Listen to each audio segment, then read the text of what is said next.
Hi, everybody. Welcome to Diamond Secrets Revealed. We are going to discover color and what you need to know. My name is Jennifer Wyszynski. I am a GIA gemologist, jewelry designer, and appraiser, and I love to talk and teach all about the different gemstones and especially diamonds. And today we're going to be talking all about color because it is one of the quality values that you need to know about when you're buying your loved one a diamond, or if you're buying yourself a diamond, because we need to treat ourselves sometimes, right? So you need to know about that color quality value. So why is color so important? Well, color in general is so important in our everyday life. Most people don't even realize it.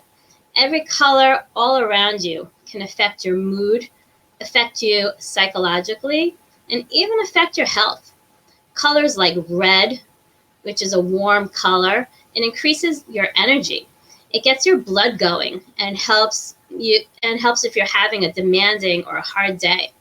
So it can also help fight a cold or pneumonia. So if you're sick with a cold or pneumonia, red can really help by raising that body temperature, that warmth. Orange can improve your mood and make you more cheerful and inspire creativity. So if you're stuck in the house or something like that, maybe wear something orange or put something orange on the walls so you can create more of a happy, more cheerful mood.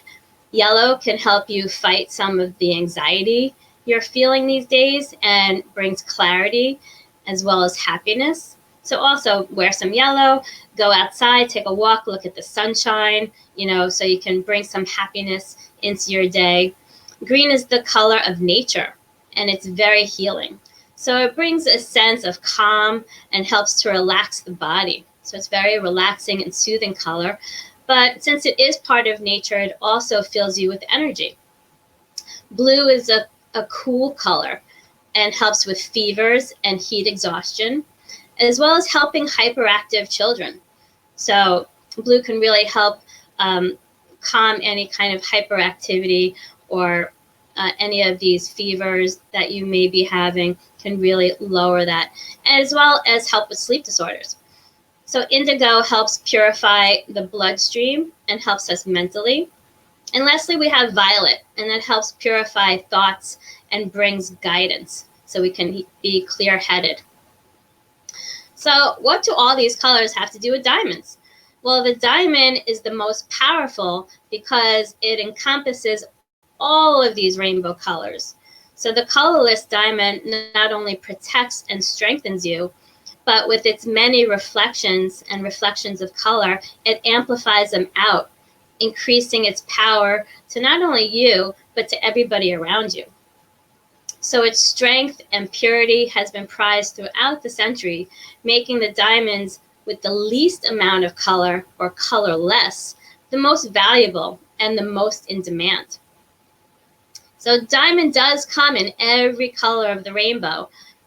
You can see this slide here, how it can come from red all the way to purple. You have every single color you can actually want. But the most common are typically yellow, brown, and colorless or near colorless. Those are the most common. And the yellow is actually created by nitrogen clusters that form within the crystal lattice as your diamond grows deep beneath the Earth's surface. Then you have also common is black diamonds, which are created from many impurities and crystal distortions. And before it became so fashionable and put in like designer jewelry, it was actually used for industrial purposes. And they used to call it bort, which isn't very a sexy name, but that's what black diamonds were called. And the rare colors are white. You can actually have a fancy white diamond, which you will never see. They do have them in the gem labs. They've graded them, but you probably won't ever see one in your lifetime. They do have gray, but gray is kind of unappealing, right? Then there's pink, and then blue. And I actually have a picture of me holding the Hope diamond, which is a natural blue diamond, and that's created from the element boron. And then we have green, which is the color is created from natural radiation. So with green diamonds, you actually need the skin of that diamond, that natural skin, before it's polished. They need to leave it on around the girdle to keep that green color. It's kind of like a green apple. When you peel the skin off, you're kind of removing some of the color. So for green diamonds to stay green, they need some of that that natural skin to still be on and reflect through the diamond to get that green color. Then we have purple, and the most rare, the rarest of them all, is pure red. There are only about 7 or 8 pure red diamonds in the whole world. So you can imagine how much money it takes to buy one of them, since they are so rare. But today, we're going to focus on GIA's standard grading system that ranges from colorless to light yellow or light brown. So this is considered the normal color range, with colorless being the most rare and the most valuable. So how did this grading system come about? You may be asking. Well, in the 1950s, Richard T. Lidicote at GIA, he developed the standardized system of color grading that gives a letter grade to each it gives a letter to each grade in the normal color range. So the grades range from D, which is colorless, to Z, which is light yellow or brown. So you may be asking, why are we starting at D? That's a strange place to start, especially when the alphabet starts with A and goes through Z, right? Well, dealers all over the world were using different letters like A or double A, maybe triple A, B and C. Sometimes they use numbers or Roman numerals or even word descriptions for the color of diamonds. So you can imagine that there was a lot of miscommunication and people weren't getting what they expected, right? When you say a color to somebody, like periwinkle blue or whatever, they may be imagining a color that you're describing, but it may not be what they expected. So to make it more universal, Lidicote created this standardized system. And to make a fresh start, he began with the letter D, and it ranged all the way to Z. So this is the breakdown of the color ranges. You have D to F, which is the colorless range. Then you have G through J, which are near colorless. Then K through M, which are faint yellow or faint brown. N through R, which are very light.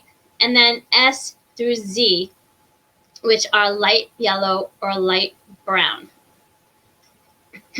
Then, so the lower you go in letter, so the more you go towards Z, the less valuable the diamond will be. So after Z, you get into the fancy colors. So the value for these are the opposite. So the more color or saturated the color, the more expensive it will be. So when fancy yellow diamonds came into popularity, a lot of people were buying fancy yellow diamonds for engagement rings, or they became more popular in jewelry. Some would try and cheat by getting an X, Y, or Z color and setting it into like an 18 karat yellow or maybe even 24 karat yellow setting to make it look like it's a fancy. So these X, Y, and Z colors are actually called a poor man's fancy. So you really have to be careful with that. And that's why you really want to get a grading certificate, because you may be cheated and paying for a fancy yellow when it's actually one of these, poor man's fancies. And this is really why that unbiased certificate is very important. So describing color in gemology is very different than any other trade or how you as a consumer would describe color, because you buy paint or you buy cloth, and you have all those different swatches, and they give them, if they give it these romantic colors like polar ice blue, or like the periwinkle blue or forest green. So in order to keep things standardized in gemology, they have a certain system so that the color can be consistent. When you describe it, someone will know exactly what it's supposed to look like. And because there's so much of a difference in price between the difference in colors, that's very important. So when designers started to come out with pieces of jewelry with those light brown diamonds that weren't really selling, like the diamonds between the M range all the way to the Z, those light yellow diamonds, they'd give it the name of like champagne or cognac. And the brown diamonds that nobody even wanted, they give them the name of chocolate diamonds to make it more appealing and to make it more romantic. This way, designers can use these lower priced stones to make it actually looks beautiful. It looks beautiful in setting, but they wouldn't really sell in normal jewelry unless designers started using it.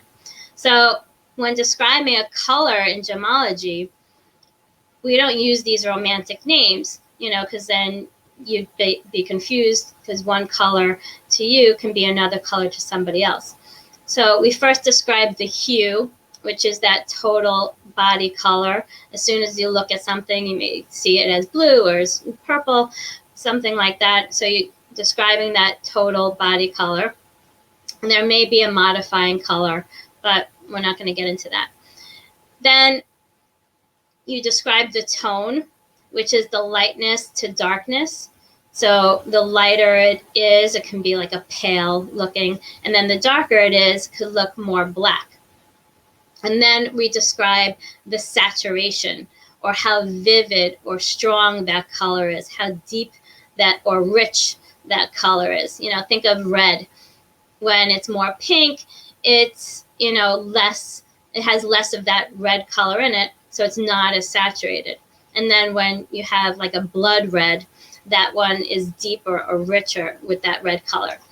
So with diamonds, since we are grading stones that are mostly colorless or near colorless, we're not actually grading that hue. We're not grading that color. We're not saying anything about the yellow or the brown or the gray that you may see. You're grading the tone, that lightness to darkness, and the saturation or the depth or intensity of color. So this really takes a lot of practice and understanding of what you're actually looking for. And this can be particularly hard if you have stones that are more grayish, or if you have inclusions in your stones, especially colored inclusions, because it might influence the way you see. Also, smaller stones are a little bit more difficult to see the actual intensity or depth of color. So you want to think of a glass of water, which is completely colorless. And so a full glass of water. And then if you drop 1 drop of yellow dye, you get a slight tint. And the more you put into it, the deeper the color gets.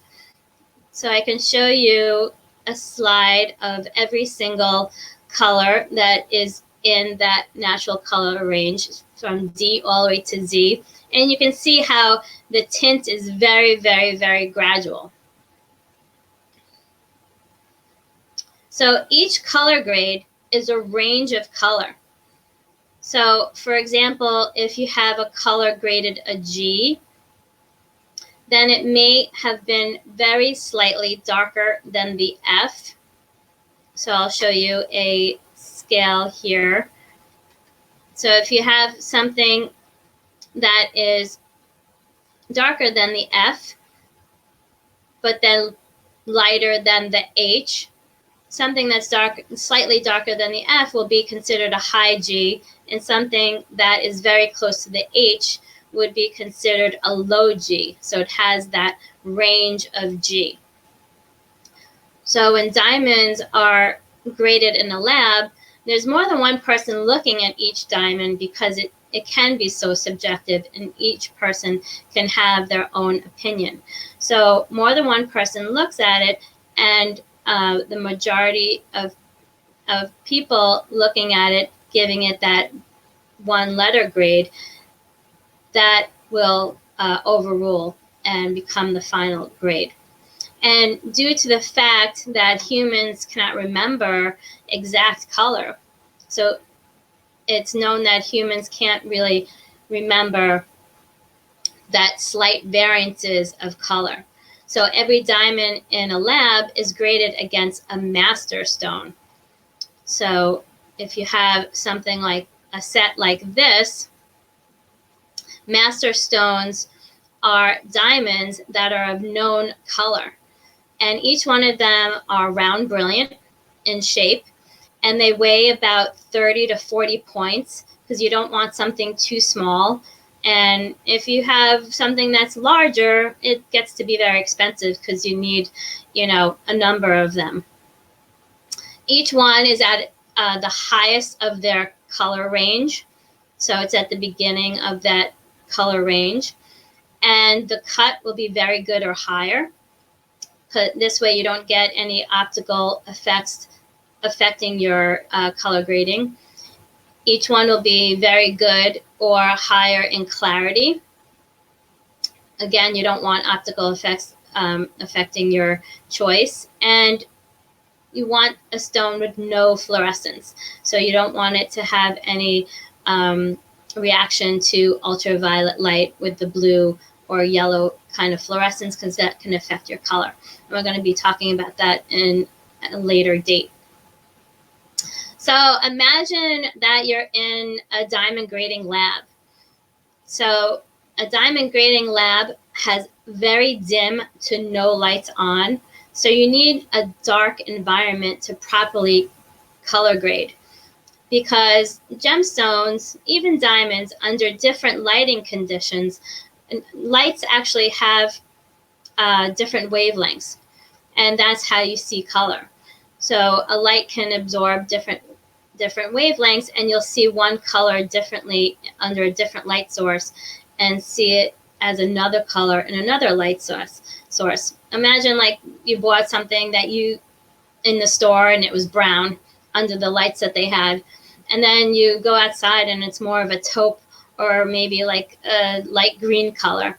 So you have that different look and color depending on your different lights. So in order to stay consistent, they have a light box that they use, and every lab anywhere uses the same light box with the same kind of lighting. So the master stones, I'll show you the light box, are lined up on a non-reflecting white tray in a light box that uses a cool daylight equivalent light bulb of 5,000 kelvins and has no ultraviolet light. So the stone is usually checked for any kind of fluorescence first, because if it, like I said before, if it has any kind of strong fluorescence, like strong blue fluorescence, it can really influence how you see that depth of color. It can look a lot whiter. Then you place the stone table down. So we'll go to this. That would look like what our master stones would look like. So you look at your stone table down or upside down, and you put it next to a master stone. And then you raise that that non-reflective white tray up to your eye level, and you look through the pavilion or that bottom area. So if your stone is darker on the right of the master, so let's say you start with an E master, like you have here. And on the right of the master, it's a little bit darker. And on the left of the master, it's a little bit darker. So the left of the next master, say F, it's a little bit darker. So you keep going down the line until it's a little bit lighter on the left-hand side, so that the master stone is a little bit darker. So say you move it down to the I master, and it's lighter on the left-hand side and darker than the H. So then it will be considered an H color. So color grading is definitely most precise when it is loose, because and if you have it accompanied with a certificate from a lab that's unbiasedly grading it and in this dark environment. So if you're trying to choose a diamond for an engagement ring, which do you choose? Well, I would recommend looking at a few diamonds loose, especially if they're GIA graded or if they have a lab certificate with it. This way you know it was properly graded. And ask if you can look at 2 or 3 side by side. And first you want to look at it upside down or table down.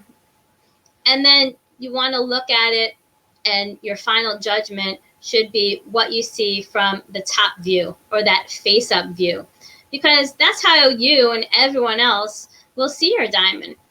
You don't wear your diamond upside down, right? So the most popular color for consumers to get are usually in the GH or near colorless range, because they're still white and they're the most affordable. Not the most affordable, but they're still affordable. So when you have D through F, I'll show you here. When you have D through F, it will look colorless face up, with D being the whitest or most colorless. G through J will still look colorless face up, but J, you'll start to see a little tint of color, especially if you put it next to a whiter stone. So if you're comparing it, putting a D next to the J, you'll definitely see the difference face up. K through Z, you'll start seeing more and more of a tint, and especially the S through Z, it will be very obvious that you see this color face up. So since color is something that you see first, I consider it more important than the clarity, because for clarity, you need a loupe to actually see all of those different inclusions or clarity characteristics. For color, you see that with your eye right away. That's the first thing you see. Besides the brilliance and sparkle, you see that color. So you can go a little bit lower in the clarity, and we'll talk about that when we talk about clarity. But color you see right away with your eyes. So if you have a budget that allows for a D or an E color, then of course those would be the best. But if you want to save and still have a white look, then I wouldn't go lower than an I color. If you do choose to go for an I or J color, ask to see them side by side and choose the one that is the lightest of them. Because remember, color is a range. So you can get a high J that looks like an I, and that would really be the most ideal, because you're paying for that J color, but it looks like an I. So it will be the whitest of the J's, and that would be really great. Also, ask if you can see the diamonds outside in the sunlight or daylight equivalent, because that's where you'll be seeing the diamond mostly. Nobody has fancy jewelry lights following them around, right? So most diamonds that you'll see will be mounted. The color of the mounting can really affect the color of a diamond. So diamonds that are set in yellow or rose gold will have those colors, those yellow or rose color, reflecting into the stone. And colorless stones can look like they have a little bit more of a tint than it actually does. But if you set a warmer stone, or we call yellow or browner stones warmer, into it, the yellow mounting will make it look a little better because it absorbs some of that color. So it'll look a little bit whiter face up. If you set your diamond in white gold or platinum, something that's white, then white stones will definitely look whiter. And yellow stones, or those warmer stones, will stand out more and be a little bit more obvious. You'll see that color right away. So keep that in mind when choosing a setting for the diamond that you choose. And this is why when a jeweler or appraiser grades a mounted stone, they usually give it a range of color. So if it looks near colorless face up and then they turn it face down, they can give it a range between, G and I, depending on actually what it looks like, but they'll give it a range, a few color range, because you can't get that exact color because you have that mounting in the way, especially if the bottom of the stone is covered, the area where you view that depth of color or that strength or intensity that you're looking for. So when shopping for diamonds that are already mounted, just keep in mind the metal that it's set in. Then look and see if you, as the consumer, can see any tinted color. So if you can see it, then it's probably obvious in a low color grade. So make sure that they look clear and they look white and they have life or sparkle to them, because that's why you buy diamonds in the first place, for their beauty, right? So if you have any questions or need any help with diamonds in any way, feel free to contact me, and it would be a pleasure to help you. And if you like this video, definitely give it a like. And if you know anyone that needs help with diamonds, you can share the video with somebody.